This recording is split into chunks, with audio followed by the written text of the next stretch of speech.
My name is Jackson Healy, but most people call me Jack. I can't believe I've been standing in my bedroom doorway for nearly 10 minutes, watching my wife Dakota having lovemaking with a stranger. I've had enough time to record it on my iPhone and take some clear pictures. They still haven't noticed me, and from what I could see, I had time to take more notes. But honestly, it was getting a bit repetitive.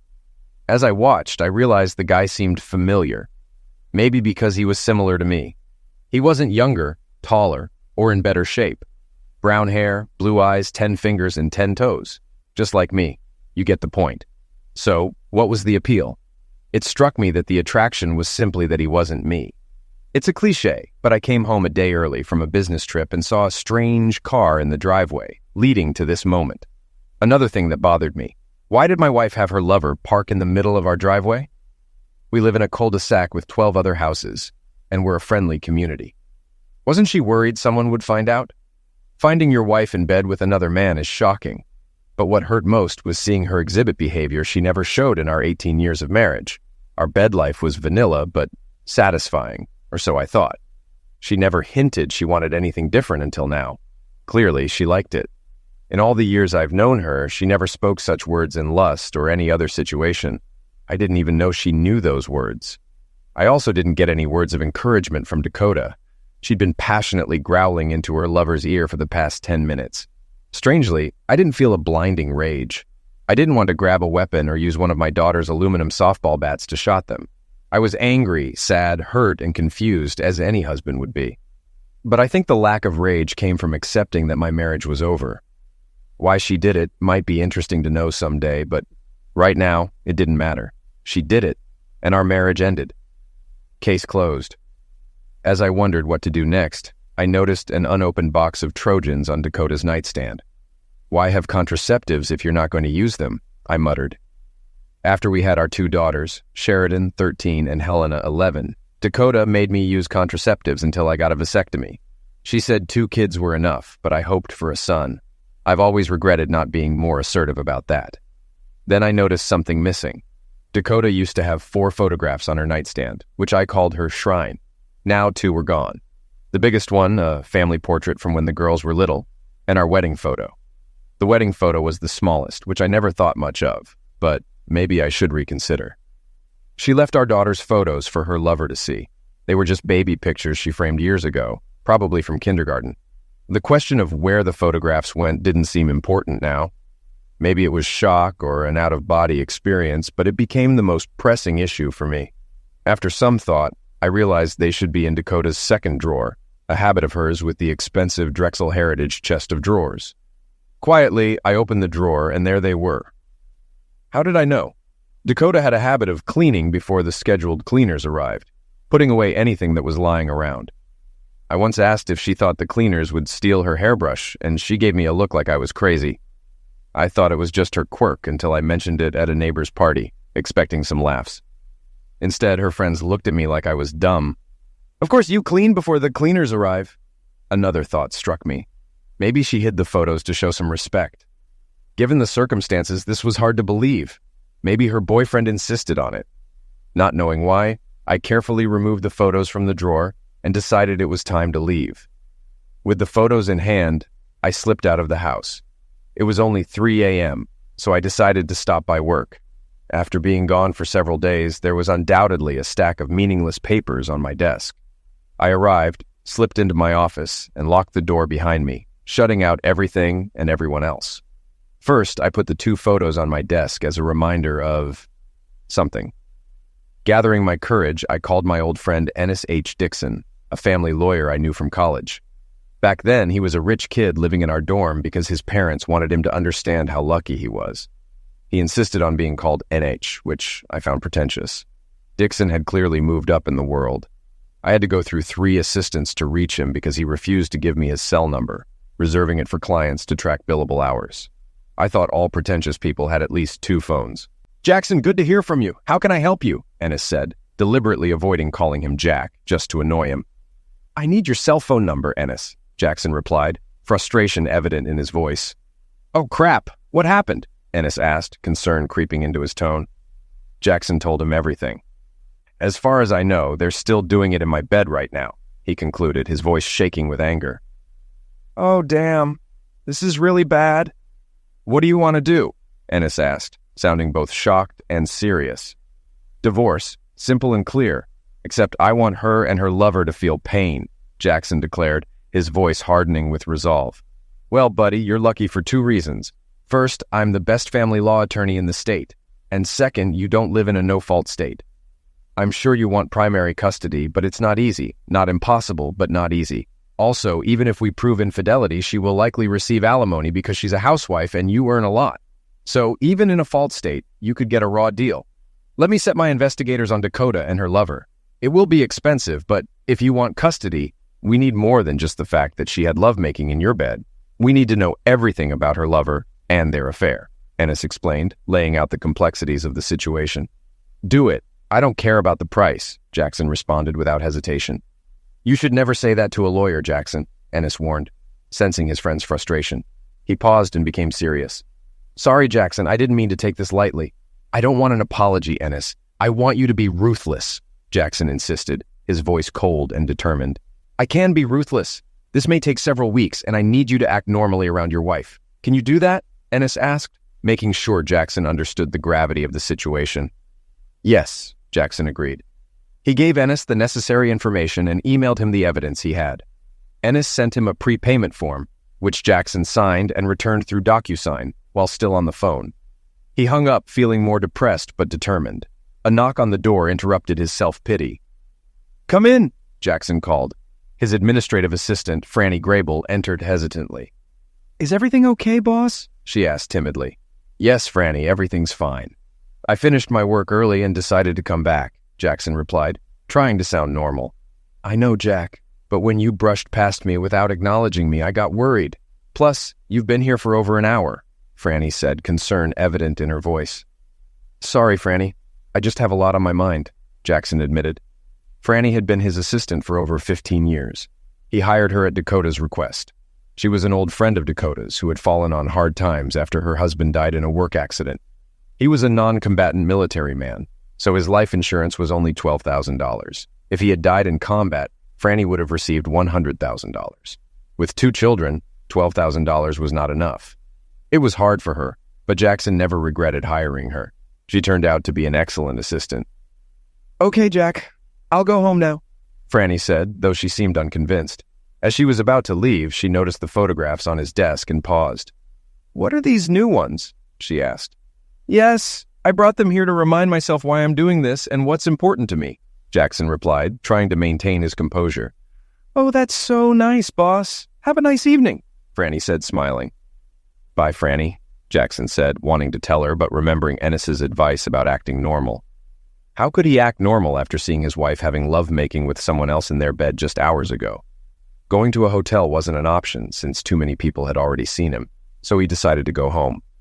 During the 20-minute drive, he kept trying to figure out how to act normal, but he had no idea. When he pulled into the garage, Dakota heard him and met him at the door. Her eyes showed fear, anxiety, and a bit of anger, but she quickly masked it with a smile. Oh my God, Jack, you're home. We weren't expecting you until tomorrow, Dakota said, feigning surprise. I thought I'd surprise you. I arrived around 3 and decided to finish the day at the office, Jackson replied, trying to sound casual. Well, we're glad you're home, honey, Dakota said, kissing his cheek. Dinner will be ready in a few minutes, but there's not much since I wasn't expecting you. It's okay. I'm not very hungry. I'll change out of this suit. It feels like I've been wearing it for weeks, Jackson said, heading upstairs. The girls caught up with him, hugging and laughing. We're so glad you're home. We love you, Daddy, they chorused. I love you guys, too. I missed you so much, Jackson said, their greeting giving him courage and direction. He knew he could handle the deception for their sake. Freed from the girls, he continued to what used to be his bedroom.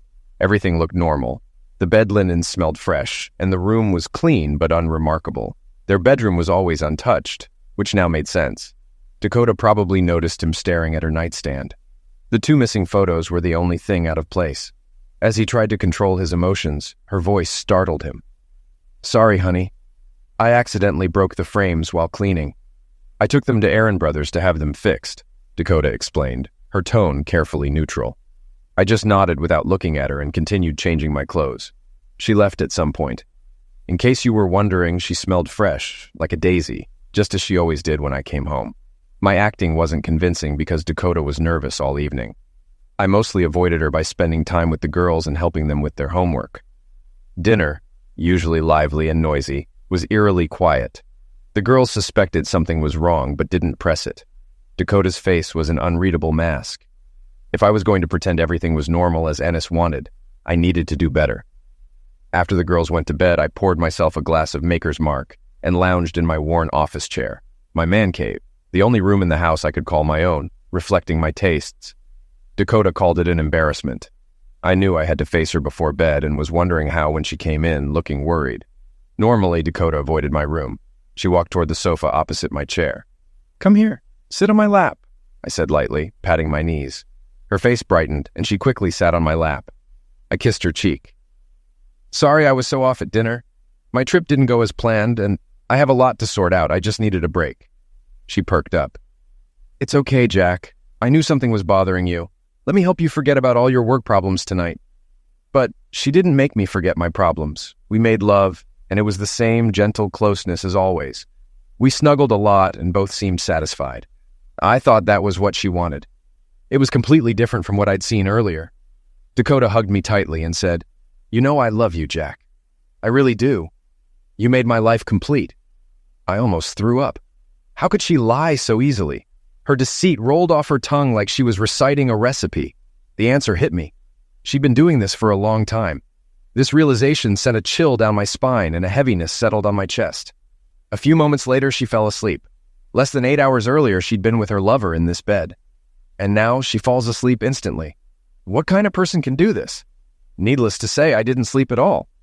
I managed to pull myself together and leave for work early. I needed to get out before Dakota got up to get the girls ready for school. I left a note on the dry erase board in the kitchen. I had to leave early for work to start solving the problems I told you about. Somehow, I managed to act normal for the next 2 weeks. As days passed, waiting for news from Ennis, I began to feel better. Maybe this is how liars become good liars. Enough time to practice. Dakota, on the other hand, became more anxious. She looked like she had a lot on her mind, but never said anything to me.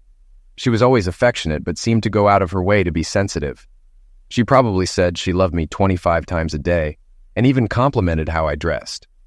She should have been alarmed by the missing photos, but she stuck to the don't ask, don't tell principle. I hoped this would continue for a while.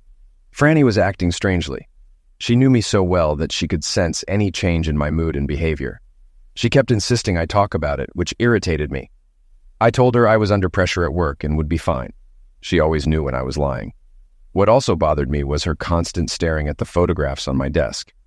I've long accepted that I'm not good at reading women's emotions.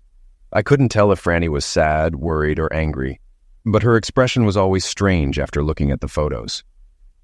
I think women are better at this than men. I seriously began to question my sanity.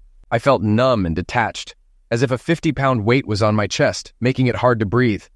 I pretended to live, desperate for this nightmare to end. Then Ennis called, asking me to come to his office urgently. "Yes, we've got them cornered, but brace yourself, Jackson," Ennis said. "She dated Mr. Dubois a long time ago, even before we were married. According to my information, he bragged about having lovemaking with Dakota the morning of your wedding. He claimed she told him she was giving you sloppy seconds on your wedding night," Ennis revealed, his voice heavy with disgust. I should have gone berserk, but all I could think to ask was, "How did your investigators find out?" I said, trying to keep my voice steady. "It's better if you don't know, Jackson. A lot of the good stuff can't be used in court anyway. If I weren't such a good lawyer, we might get in trouble," he said, attempting to lighten the mood with a laugh. "Damn it, kids. I wonder if they are mine," I muttered, the realization hitting me hard. From his look, I knew there was more bad news. "That's not all, is it?" I asked, dreading his response. "Holy crap, Ennis. Maybe she's married to him too. One of those bigamists with 2 families," I speculated, the absurdity of the situation dawning on me.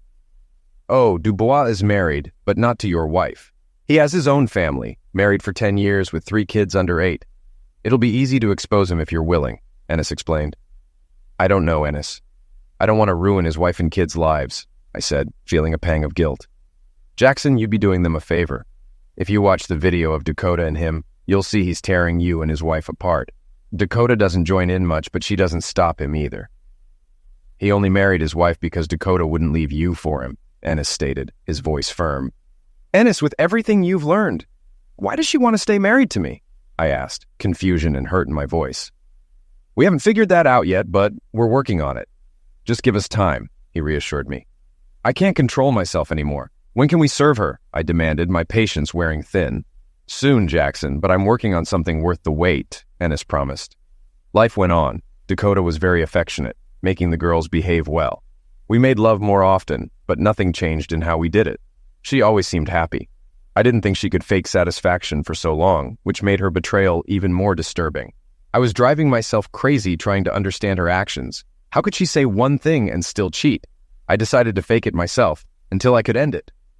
What was Ennis waiting for anyway? The following Monday, he called me to his office. Ennis, usually a jokester, looked like he might be physically ill. He nodded slowly. Look, Jack, I don't really know how to tell you this, but it might change your perspective on custody, Ennis began, his voice grave. They're not mine, are they? I asked, the dread growing. We need a DNA test to be sure, but no, I don't think they are. It gets worse, he said, his expression somber. How much worse, Ennis? I asked, my voice barely a whisper. They know, Jack, Ennis replied. What do you mean? I interrupted sharply. The girls know Dubois is their father. We have video of Dubois, Dakota, and the girls at a park picnic last Sunday. They called him Dad. He and your wife held hands, kissed, and played with Sheridan and Helena, Ennis explained, his voice softening with pity. Everything went dark. When I came to, I remembered Dakota telling me she was taking the girls to the park while I was cleaning the lawn last Sunday. Paralegal Ennis was pressing a cold towel to my forehead and calling my name. Jackson, what happened to you? You're unconscious. Let me call the paramedics, Ennis said, his voice panicked. No, I'll be fine. I shook my head, trying to clear it. Sorry about that, Ennis. It feels like my whole life has been a scam, I said, my voice hollow. Buddy, you just said the magic word, Ennis replied, a glimmer of hope in his eyes. What word? I asked, confused. Fraud. If I were you, I'd want revenge. Warning his wife and divorcing Dakota wouldn't be enough. Did you know you can annul a marriage for fraud? He explained, a plan forming. We've been married for 18 years, Ennis. How can I get an annulment now? I asked, disbelief coloring my tone. The duration doesn't matter. You just need to apply within 4 years of discovering the fraud. It won't be easy, but it's worth a try. With an annulment, you won't have to pay alimony. You probably won't have to pay child support, but that depends on the judge, he clarified. Child support? Seriously? I asked, incredulous. Unless we prove Dakota and Dubois deceived you into raising his kids, you might be stuck. But that's not the main reason to pursue annulment. A divorce won't get publicity, but an annulment after 18 years will. It'll shame them publicly and help our case for child support reimbursement. Plus, I'll get my 40% and I'll even give you a 5% discount. You'll get the ruthlessness you asked for, Ennis said, a hint of a smile on his face. Your generosity is touching, Ennis, I said, tapping my heart sarcastically. That's not all, Jack. We found more interesting facts, he said, leaning in. I listened to him, and we made plans. By then, nothing shocked me anymore. When I returned to the office, Franny ambushed me. Jack, what happened? You look terrible. I'll take you to the doctor right now, Franny insisted, her concern palpable. No, Franny, I said, trying to reassure her. But Jack, she pressed, not convinced. Miss Grable, I said, shocking her with my tone. She reluctantly left, looking incredibly depressed. I didn't care because I'd already been enlightened in Ennis's office. I expected this, and I wasn't disappointed. Not even 30 minutes after I released Franny, Dakota appeared in the doorway. She was braless, in 4-inch heels and a plunging neckline. Damn, she was pretty. What a loss. Franny called me. She said something happened, Dakota said. I snorted sarcastically, interrupting her. I tried to keep my composure as she glanced at the photographs, as if she knew exactly where to look. She sat down in front of my desk, clearly not wearing underwear either. Did she really think this would help? You were there. You saw us, she said, looking sad but speaking normally. Her words cut me deeply. It doesn't mean anything, Jack. It's just a fling. It doesn't compare to what we have together, she added. Tell me something, Dakota. How long? I asked. Not the first time, honey, but only a couple of months, she almost sounded sincere. 2 months? How many times? I pressed. Only 3 or 4, baby. Never in our house. I screwed up. It's over. Let's forget about it. She lied effortlessly without guilt. No sweating, no fidgeting, no looking away. I realized she didn't intend to give up her boyfriend. Thank you for being honest, Dakota. Most cheaters would lie and say it was the first time, but you let me see who you really are. And I appreciate it, I said, trying to keep a friendly expression. She barely flinched at my last statement but seemed to sense something. Don't do this, Jack. It won't end well for you. You'll get hurt in unimaginable ways. Just leave it and let's move on. I love you. You love me. And we both love the girls. Please, just let it go, she pleaded. It almost sounds like you're threatening me, Dakota, I noted. Oh, honey, I'm sorry if it came off that way. I meant you control how much my failures hurt us. But most of all, Jack, it will hurt Helena and Sheridan. They did nothing wrong. I did. Let's talk more tonight. I know we can work this out, she suggested. Okay, we'll talk tonight, but now I need to get back to work, I replied. She kissed me passionately. Maybe she mistook me for her boyfriend. We are so good together, baby. Don't let my weakness destroy our family, she said as she turned and walked out smoothly, as if she had nothing to do with it. I was so shocked I sat there for 5 minutes before pressing the intercom. Miss Grable, please come in, I said. Franny entered, her eyes red and swollen. How long have you known? You told her about the photographs, didn't you? I demanded. Silence. She wiped her eyes with a handkerchief, sitting and looking down. I'm waiting for an answer, I said firmly. She looked up, tears streaming down her face. So I'm Miss Grable now, Jack. After all these years? She asked, her voice trembling. Yes, and for now, I'm Mr. Healy, I replied coldly. Are you going to fire me, Joe? I mean, Mr. Healy, I really need this job, she sobbed. Not if you give me a truthful answer and agree to testify to my lawyer. What's your choice? I asked, my patience wearing thin. I've known for a long time, she confessed, her voice barely audible. Disgusted, I picked up the office phone. Hi, Georgina, I need to talk to William about a problem, I said. William? Franny asked, panic rising in her voice. Bill Cody, the VP of HR, I clarified. Franny interrupted me, desperation in her eyes. Please don't do this. I'm so sorry, Mr. Healy. I knew about this before you hired me, she cried. What did you know, Miss Grable? I asked, my voice hardening. She hesitated again. I slammed my palm on the table. The loud bang startled her. I'm losing patience. You know about her activities? I demanded. I'm tired of these games, Miss Grable. Tell me the truth now, I insisted. I saw her struggling. I won't accept anything but the complete truth, Franny, I said, softening my tone. Please, Franny, you owe me this for helping you. I need to understand why you betrayed me. It took her a moment to compose herself. Then she told me everything. Byron Dubois was her maternal cousin. She knew about his relationship with Dakota, which started in high school. She knew Helena and Sheridan weren't my children, and that Dubois fathering them was deliberate. Each revelation was another dagger in my heart, not just from Dakota's betrayal, but from Franny's. Her betrayal hurt even more. I trusted you completely, Franny, I said, emotional. Why was Dakota so desperate for me to hire you? She wanted me to inform her if you got close to discovering her other life, Franny said, lowering her head, embarrassed. Is she embarrassed now? She also wanted me to let her know if you ever cheated on her, she whispered.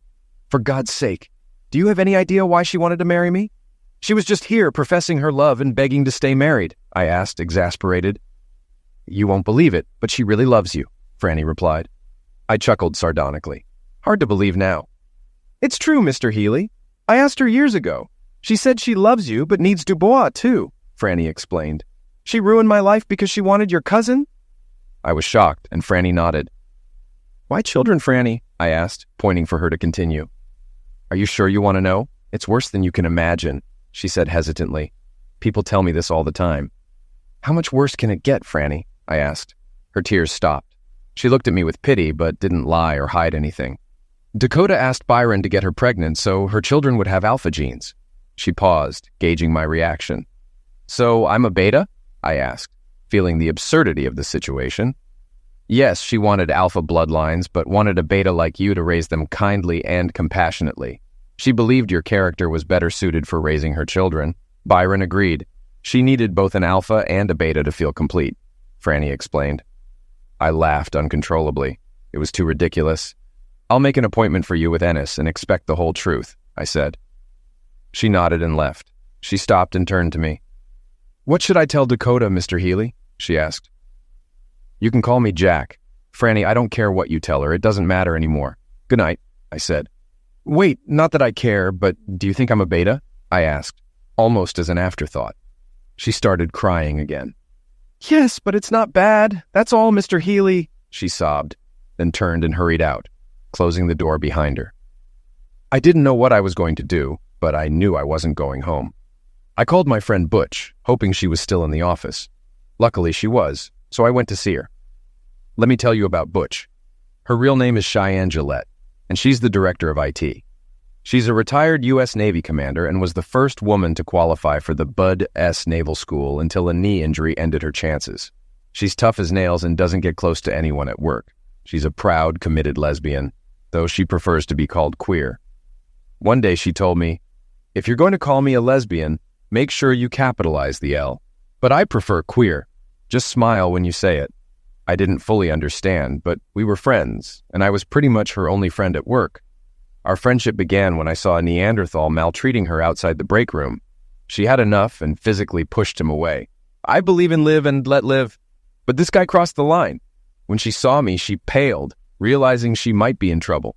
I calmly said, "You know, Miss Gillette, he shouldn't have pushed you like that. Are you okay?"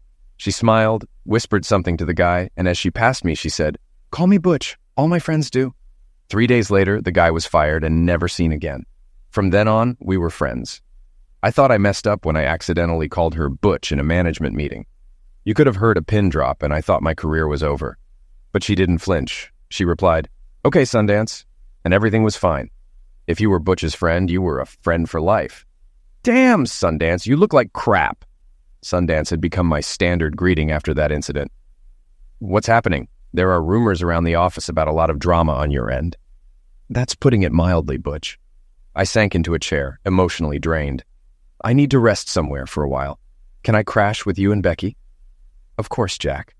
I'll have to clear it with her, but I don't see a problem. We've got plenty of space. Care to tell me what's going on?" I laid out the situation, not missing much. When I mentioned Franny's betrayal and my plan to fire her, Butch raised her hand to stop me. "You can't fire her, Jack. You'll expose us to a wrongful termination lawsuit, or worse, if she claims you're retaliating for personal issues unrelated to work. It's risky," Butch said.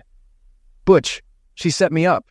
And I can't do anything?" I asked, frustration evident in my voice. "Relax, Jack. I have a better idea. Make an agreement with Bill to transfer her. I need a new administrator." Butch gave me a wicked smile. "And raise her salary. She won't be able to claim maltreatment. You said she needs money." I couldn't help but laugh. This was the first good news I'd had, possibly marking the start of my recovery. Butch had been here about 5 years and had gone through 13 administrative assistants. The first few tried to file complaints and lawsuits, but none were successful because Butch kept impeccable records and treated everyone equally tough.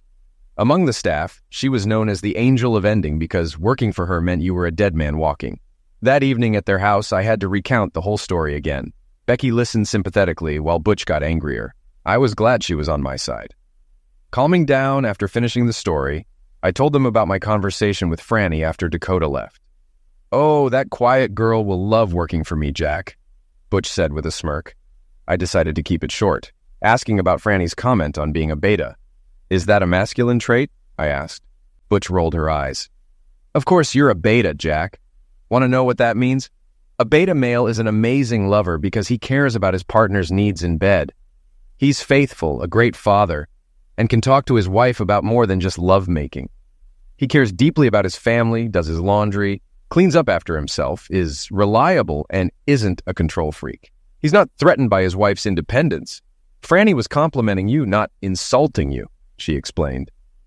"But what about Dakota's comment about the alpha gene?" I asked, still confused.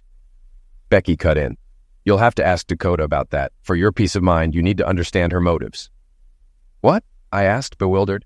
"Relax, Jack. Let me explain. Do you think Butch is alpha or beta?" Becky asked. "Definitely an alpha," I responded confidently. "You're wrong. She's alpha at work, but beta at home. Why do you think I've been with her all these years? At home, she's just like a beta," Becky explained. I was surprised. I looked at Butch. She smiled and nodded. "That's right, Jack. I'm the alpha in our partnership. Butch lets me control our relationship. She's an alpha at work, which lets her be a beta at home. We all move between alpha and beta depending on the situation, unless you're a sociopath," Becky said. Butch's eyes were wet with admiration for Becky. I remembered a similar look from Dakota. Maybe Dakota was right. She needed both of us to be whole. At that moment, Butch sat on Becky's lap, and they started kissing passionately. I began to leave. "Don't go, Jack," they said simultaneously, laughing. "It's true, Jack. Becky runs the show here," Butch added, smiling. "How do you feel about all this?" I asked, trying to understand. "After listening to you, I believe Dakota loves and needs me, but she lied to get what she wanted, turning my life into a lie." "I'll never forgive her for that," I said, my voice steady with resolve. "So what's next? What about your children? They love you, and you love them. You can't just turn them off because of what their mother did," Becky pointed out. "I don't know, Butch. I just know Dakota and I are getting a divorce. Nothing will change my mind. I know it's petty, but I'm going to hurt Dakota and her lover." "What do you think of Franny's role in this mess?" I asked. Becky was silent, but Butch spoke. "In some ways, Franny's betrayal is worse. Dakota's actions were driven by her ideas about love and need. Franny's betrayal was calculating and unforgivable." "Leave it to me," Butch said with finality. I nodded, knowing they understood. "I'm going to bed. Thanks for letting me stay," I said, feeling a slight sense of relief. My phone buzzed all night with texts and calls from Dakota. I didn't read or respond to any of the more than 20 messages. The next day at the office, I arranged Franny's transfer to Butch. She was set to start on Monday. May God have mercy on her soul. In the meantime, she was sent home with her salary. I continued staying with Butch and Becky for the rest of the week. They were incredibly supportive, and I was grateful. I ignored all of Dakota's attempts to contact me and instructed security to keep her away from the office and parking lot. A few days later, Montana, Dakota's older sister, showed up at my office. I had forgotten to mention her to security. Montana never liked me, and the feeling was mutual. She always had a smug grin, like she knew something I didn't. Now, without an administrative assistant, she walked into my office unannounced with that same grin. Maybe today I could wipe it off her face. "What do you need, Montana?" I asked, trying to mask my annoyance. "Can I at least come in and sit down, Jack?" she asked, her voice carrying a hint of arrogance. "Sure, but don't get too comfortable. You won't be here long," I said, pointing to a chair. "Look, Jack, I know we haven't been the best of friends, but please listen to me for a few minutes and then I'll leave," Montana said, taking a seat. "You know she loves you, Jack, and she'll do anything to fix her mistake. Do you believe she loves you?" she continued. I couldn't suppress my laughter. "You know, Montana, I believe she loves me. But it doesn't matter. I feel nothing but contempt and disgust for her. Anything else? I'm really busy," I replied. "You're an idiot, Jack. You always have been. I don't know what she saw in you," she snapped. "Well, Montana, we agree on something. I don't know what she saw in me either," I said with as much disdain as I could muster. "I didn't come to argue, Jack.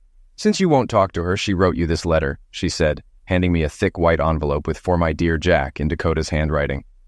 I sighed, stood up enthusiastically, and walked to the shredder. I placed the unopened letter in it, grinning at Montana. "You're a stupid, childish boy, Jack. You're causing pain to yourself and your family," she snapped, stomping toward the door. "Hey, Montana, before you go, do you want to tell me about Brockton Bozeman?" I asked. She froze, then turned slowly to me. "I don't know what you're talking about," she said, her arrogance vanishing, her voice desperate. "Surely your husband, Troy, would be interested in—" I began. "No, Jack, please," she interrupted, falling apart. "This has nothing to do with Troy. I was just trying to help Dakota. She really loves you." Tears rolled down her cheeks. "Is there really nothing I can do?" she asked, her voice breaking. "You have a week, Montana. If you don't tell Troy everything or try to hide the truth, he'll get all the evidence I have.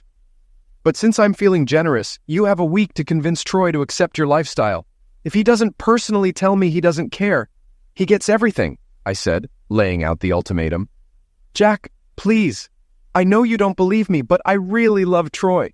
He means everything to me," she pleaded. "Yes, I've heard this before," I replied coldly. In 5 minutes, she went from arrogant to pitiful. I even felt a bit guilty. "As strange as it may seem, Montana, I believe you. That's why I'm giving you a week. If I didn't think you loved him, he'd get a big package at work tomorrow," I said.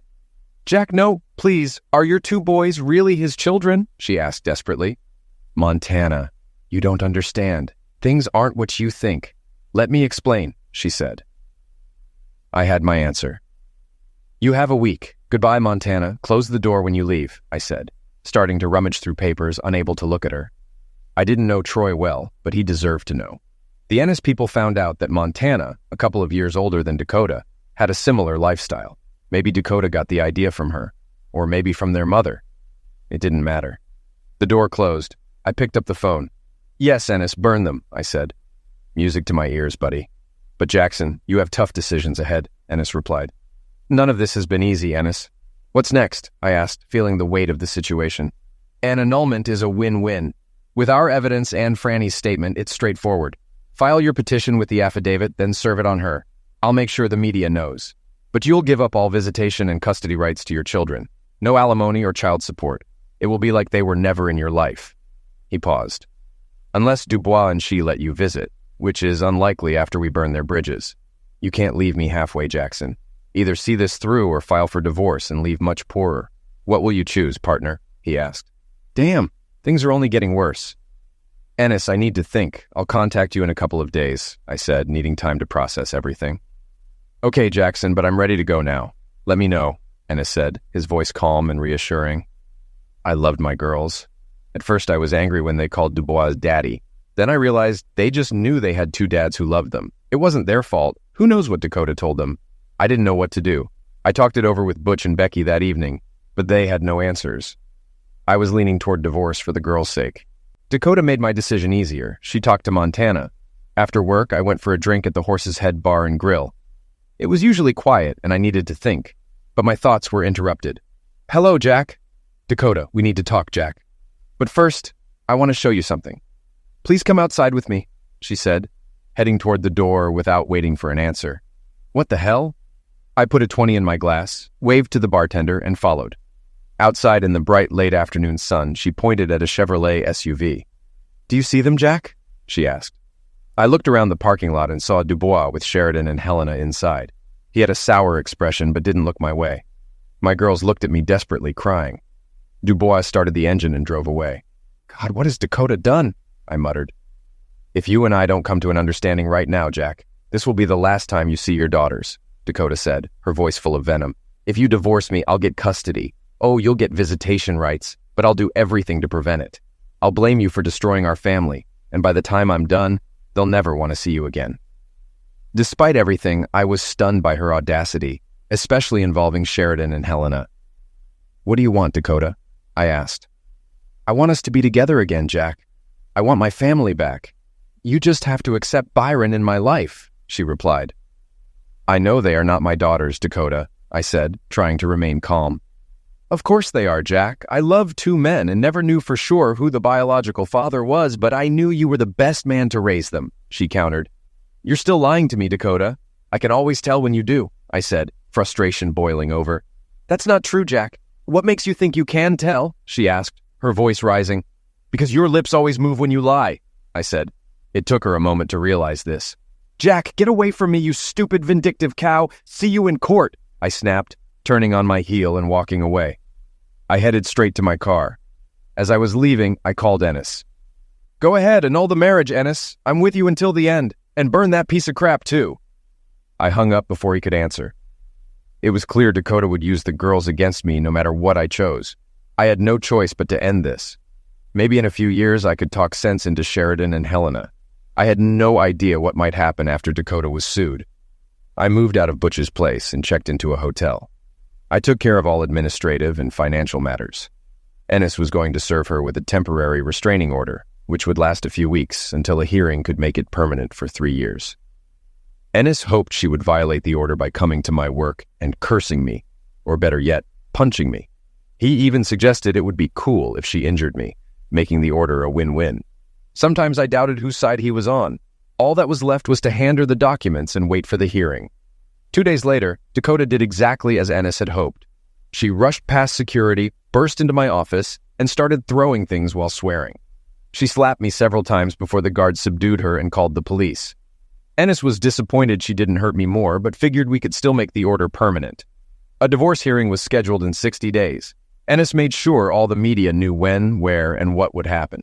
Dakota's lawyer tried to close the hearing to the public, but the judge, facing re-election, denied the request. Ennis was right. An annulment was a win-win situation. He dragged out the hearing with surprising drama, securing the annulment. He got a talk show, and the gossip columns got increased ratings. 6 days after talking with Montana, her husband Troy visited me. I'm just not as strong as you, Jack. I love her and want to give her a chance. Our kids are grown and leaving for college, but I still need them in my life. I'm too old to start over. He was emotional. Couldn't you keep the evidence to yourself? I'm afraid if I saw it, I couldn't handle it. His voice was filled with confusion. Maybe I'll need it later. You know the kids aren't yours, right? She told you, didn't she? He nodded in agreement. Troy, is she still planning on sleeping with her second husband? He shook his head but looked down. My boys, Jack. I am their father, regardless of who the seed fluid donor was. I can't give them up. And she says she'll give up this lifestyle if I stay with her. It's weird, but I think she really loves me. That's different. I understand, Troy. Maybe you're stronger than both of us. I just can't leave it. He nodded solemnly, shook my hand, and left. I never saw him or Montana again. They moved out of state after their kids graduated high school. The same day I met Troy, Mrs. Byron Dubois received a thick package from FedEx. Things moved quickly for Mr. Dubois. Maybe I made a mistake because when the court ordered Dubois to pay back my child support a few months later, he was broke. Ennis almost had a heart attack when he found out he'd only get 40% of a dollar. $250 a month, Ennis said, enraged. He was so angry he retracted his 5% discount promise. He calmed down when I asked how much he makes from his talk show. About 6 months after the annulment, I reached out to Dakota and asked if we could meet to talk. Everyone told me I needed closure. I had questions. We met at the Horse's Head. Are you serious? After what you did to Byron and me? You'll never see my girls. If you even whisper to them, I'll ban you so fast your head will spin, Dakota said, her voice sharp and filled with anger. You're a bit delusional about what I did to you, I responded, taking a deep breath. A shouting match wasn't an option. What if I lift the restraining order and agree to fund the girls' college education? I know you and Byron are making it. As you said, they aren't to blame for anything. I want them to have the chance to go to a good college. I saw she was softening. I don't know, Jack, she said, her tone hesitant. Listen, Dakota, I'll even babysit if you want to go away for the weekend.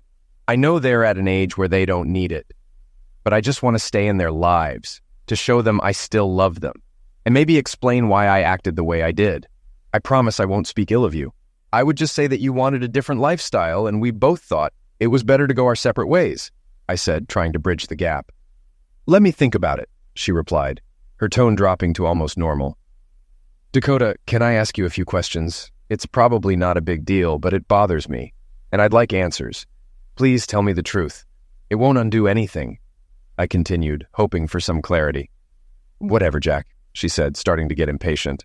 Her attitude infuriated me, but I didn't need much from her. Why? You actually ruined my life. And for what? She let out an indignant sigh. You did this to yourself, Jack, she said, sensing I was ready to explode. Raising both hands, she continued. I know. My actions separated us, but you used scorched earth on me. I had no choice. You tore out my soul and fed it to the wild dogs. What did you expect from me? I, of course, expected that you'd be hurt, but I thought we'd talk about it like adults and figure it out. You know Troy and Montana are still together, right? People talk, Jack. They solve their problems, I said, trying to reason with her. To be fair, Dakota, Montana told him she would leave her lover. Not that I believed her to make their marriage normal. You told me I had to accept Byron's presence in your life, I added, noting the unfairness. It was obvious this hurt her. She changed tactics. I didn't mean to hurt you, Jack. You have to admit that until you saw Byron and me, you thought you had a wonderful life. I helped you find this life. I loved you deeply. My heart broke when you left me, she said, trying to appeal to my sense of nostalgia. Well, that raises a big question. Why did you need both of us? I asked, searching for the truth. I don't know, Jack, she said, taking a deep, slow breath. My sister did it, and some of my friends did too. You may not know it, but this lifestyle is becoming more acceptable. Oh, please, I snorted mockingly. Then why not discuss this with me before we got married? Oh, and did you actually have lovemaking with Dubois on our wedding day? First of all, who told you this? It's a complete lie. I would never do that, she said, looking incredulous. Secondly, if I told you, would you have agreed to the wedding? No, you wouldn't. And I loved you very much. But sometimes I just wanted lovemaking. Don't get me wrong. I loved what you did in bed, but you didn't have it in you to take me without worrying about me getting hurt. I understood she was sincere, if not delusional, It was clear I wouldn't get a satisfactory answer, so I moved on. What could she say that would make sense? Why did you have to have lovemaking with him in my bed? I pressed further. I know you won't believe me, but this was the first and only time we did this in our house, let alone a bed, she said, raising my eyebrows, but somehow I believed her. Well then why? I asked, needing closure. She sighed, this time with sadness. Byron and his stupid alpha tendencies. He just needed to push, and in a moment of weakness I gave in. Stupid, stupid, stupid, she said, close to tears. She was close to tears. By the way, about alpha and beta, oh God, Jack, maybe you'll leave it alone. You were a wonderful husband, father, and lover. Then why have children? And don't tell me it wasn't intentional. I know better, I said, pressing for answers. She at least looked guilty before answering. Jack, you're basically an anonymous middle manager in a mid-sized company. For heaven's sake, you drive a minivan. Your idea of fun is sitting at home in your terrible man cave watching sports on TV. Byron's idea of fun is chartering a plane to the game or flying to Vegas for the weekend. Byron drives Corvettes and owns, or at least used to own, a successful business. This lifestyle is intoxicating but not beneficial in the long run, she explained, trying to justify her choices. Yes, but you're with him, not me. I'm afraid it won't last long. Is it true? I asked, doubting her happiness. Yeah, living with that arrogant idiot full-time is very different than having him around part-time. Besides, he's a terrible father, she admitted, showing cracks in her decision. Just as I suspected. I don't feel sorry for you, Dakota. What a lousy situation. You made your own bed, I said, feeling vindicated. Listen, Jack, I know I messed up big time with that little escapade at the bar with the girls. It was stupid of me, I know. But I was desperate and decided I had nothing to lose. God, how I wish I could undo this part, if not everything else, she confessed, her voice filled with regret. She fell silent for a moment.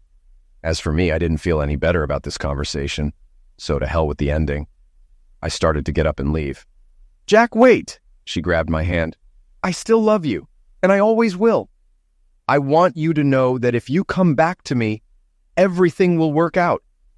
I promise that I will never see Byron again, and will spend the rest of my life making it up to you, she pleaded, her voice filled with hope and desperation. I pulled my hand away, stood up, and looked down at her. Sorry, Dakota, it's too late for that. Thank you for meeting with me. Think about what I said about the girls. Goodbye, Dakota. Jack, wait. Please don't leave. I need you in my life. I didn't look back. I never received a response from Dakota regarding my proposal for the girls. Hell, I didn't know if she was still with Dubois or living on the streets. I didn't care. But the ignorance about Helena and Sheridan continued to gnaw at me, sometimes driving me into a frenzy. They were innocent pawns in this story. Did I do the right thing? I was sitting at my favorite neighborhood dive bar, Emilio's. I was already sipping my second Jack and soda when Emilio put another one in front of me and shook his head in exasperation. Almost 2 years had passed since the annulment, and I was still feeling sorry for myself. If I didn't tip so well, he would have kicked me out a long time ago. Every evening when I came, he greeted me the same way. Amazing. Here comes Mr. Sunshine. Try not to suck the life out of my place again today, okay, Jack? Apparently he felt I wasn't exactly the life of the party. Drinks paid for by the lady at the end of the bar. He jerked his head to the left. Are you going to go cry on her shoulder and make a fool of yourself? She'll run away like everyone else, and it'll cost me money, you idiot. He walked away, muttering to himself. I thought Emilio had replaced Inez as my best friend. I looked back and saw Franny approaching. That was a surprise. I stood frozen, looking at her. I'd only seen Franny in the company building a couple of times. I tried not to notice her, but one day she cornered me near the break room. I'm not leaving, Jack. This cow can fire me if she wants, but I'm not giving her a reason. I won't give you that pleasure. And she left. I immediately went to Butch's office, beside myself with rage. Why is this cow still here? Calm down, Sundance. I treat her the same as any other administrative assistant I've had. She's the best I've seen. She accepts everything I do to her. If she fails, she fails. But Franny will stay as long as she delivers. And there she stood before me, still an administrative employee of Butch. It was a record. Her resilience finally liquidated my hatred for her. I simply saw her as an invisible part of a past life. Hello, Jack. How are you?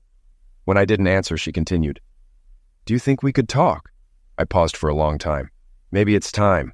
Yes, Franny, I think we can.